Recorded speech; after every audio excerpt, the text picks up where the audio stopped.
Достор, биз абдан кызыктуу темага жакындадык. Куперозду кантип дарылоо.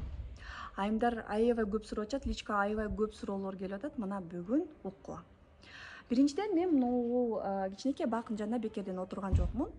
Бул бак биздин кан тамырларга окшош. Мына сырттан карап турганда аябай сонун болуп турат дагы, түйүндө эмне болуп атканын эч ким эч нерсе билбейт. Эң чоң, эң калың, эң мындай көрүнүктүү дарактар астында. Үстүндө күндү көрүп турган дарактар абдан кичинекей.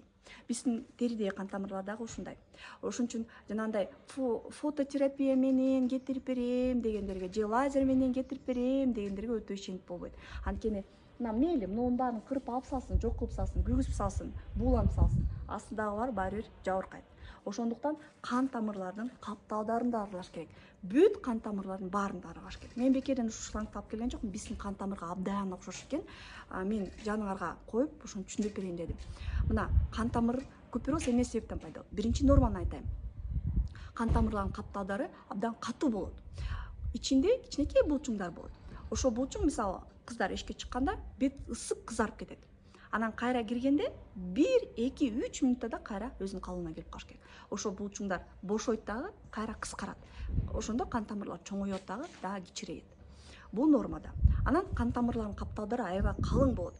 Ичиндеги канды жана плазманы сыртка чыгарбайт дагы, кайра ичине киргизбейт. Бунда болсо кан тамырлардын каптаалдары, куперозда кан тамырлардын каптаалдары аябай жука болуп калат. Жанагындай чүпүрөккө окшоп шалбырап эле эч өзүнүн функцияларын аткарбай калат. Анан могу булчуң дагы бошойт. Бошоп жакшы иштебей калат. Мына ошондуктан биринчи ушул дарактын биздин кан тамырларыбыздын теринин ичиндеги кан тамырлардын бүт каптаалдарын дарылап чыгышыбыз керек. Буга фотолечение дагы, лазер дагы жардам бербейт. Буга биринчиден дерматокосмецевтика да жардам берет. Бирок ага чейин териге болгон агрессивдүү кыймылдарды токтотуш керек. Агрессивдүү кыймыл деп эмнени айта алабыз? Биринчиден көп айымдар баняга барып, ысык парга отурганды жакшы көрөт. Бул дагы кан тамырларды кеңейтет. Өздөрү араң турган кан тамырларды чоңойтуп салат. Экинчиден бетти мочалка менен сүртпөш керек. Мочалка менен жанагындай абрикос, косточковый скрабтарды сатып алып эле айымдар жакшы көрөт сүртүнгөнү, болбойт.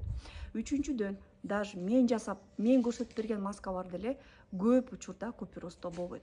Же атайын башка Т зонага коюп туруп, купероз болгон зонага болбойт. Бул кайсы маскалар? Айрандан жасалган, лимондон жасалган, кофе, шоколадтан ачтырып, кычтыра турган маскалар болбойт. Даяр маскаларды эле сатып алсаңар, ачуу калемпирден, чесноктон, жана женьшенден жасалган маскалар бетке болбойт. Бетке сүйкөгөндөн да тышкары кофе, алкоголь суусундуктары, ачуу тамак дагы кан тамырлардын кеңейүүсүнө аябай чоң мүмкүнчүлүк түзөт. Андан тышкары күн өтө маанилүү. Күн дагы бул агрессия. Канчалык күн көп тийсе, ошончо кан тамырлар көп кеңейет. Ошондуктан туура дерматокосмецевтика керек. Дерматокосмецевтика деген эмне? Бул атайын кан тамырлардын каптаалын дарылоочу косметика. Күндүзгү крем, жуунуучу крем, түнкү крем, бунун баары атайын конский каштан, гамма-мелис, алантаин, экстракт гинка белоба, мына ушундай экстракттар кошулуп кан тамырларды дарылайт. Андан тышкары коргоо системасын, терини коргоо системасын да караш керек. Эпидермалдык барьерди калыбына келтире турган дагы космецевтика керек. Биздин клиника көп жылдан бери дерматокосмецевтика, дерматокосметология багытта иштейт. Биз терини аябай жакшы билебиз. Көп жылдан бери ар кандай методикалар кылып көрдүк. Фототерапия дагы, лазер дагы, коагулятор менен да кетирип көрдүк, РЧА да кылып көрдүк. Мезотерапиядан өтөр жок экен. Анткени мезотерапия бунун себебин, бунун патогенезин дарылайт экен. Мезотерапия деген бул териге ине киргизүү. Ине аркылуу бизге керектүү препараттар киргизүү. Мына ошол препараттарды киргизип, бир жумага чейин ошол препараттар теринин ичинде калат.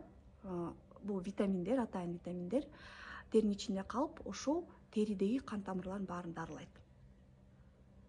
Андан кийин гана, жалпы кан тамырлар дарылангандан кийин гана же фотодон көрө неодимовый жана диодный лазер аябай жакшы.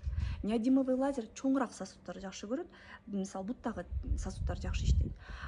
Диодный лазер бул майда сосудтарды жакшы көрөт. Лазерлер жөнүндө Эмнеге биздин Кыргызстанда жакшы лазер барбы же жокпу? Эмнеге биз башка клиникаларга жибере албайбыз? Эмне себептен лазерден осложнение аябай көп болуп атат? Жана купероздон толук дарылоого мүмкүнбү? Ал жөнүндө менин эмки постумда.